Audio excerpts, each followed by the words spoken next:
Πες μου έτσι, ποια συνεδρία είναι αυτή? Λοιπόν, είμαστε στη δεύτερη συνεδρία λέιζερ.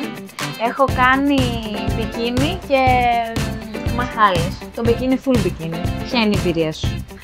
Εγώ γενικότερα το λέιζερ το άρχισα διότι είμαι αθλήτρια κολύμβησης και γενικότερα με τα ξηράφια και τα μαγιό η κατάσταση ήταν πάρα πολύ δύσκολη. Οπότε άκουσα μια πολύ καλή μου φίλη που έρχεται στο Skin Looks με τις καλύτερες κριτικές και μου είπε να πάω στους καλύτερους και έτσι επέλεξα πριν ένα μήνα περίπου να έρθω εδώ πέρα για να δοκιμάσω. Έχω μείνει έκπληκτη γιατί την πρώτη συνεδρία οι μασχάλες μου πραγματικά δεν υπάρχει τίποτα, είναι πολύ καθαρές. Το μπικίνι επίσης, βελούδο τα πάντα, δηλαδή δεν αντιμετωπίζω κανένα πρόβλημα, έχω ξεχάσει το ξεραφάκι. Και πραγματικά μπράβο γιατί είμαι και ένα άτομο όπως φαίνεται που είμαι πάρα πολύ σπουρόχρωμη λόγω του ήλιου γιατί κολυμπάω και σε εξωτερική πισίνα. Φοβόμουν στην αρχή μην καώ με το λέιζερ και όλα αυτά, αλλά είναι όλα υπέροχα, είναι άψογα.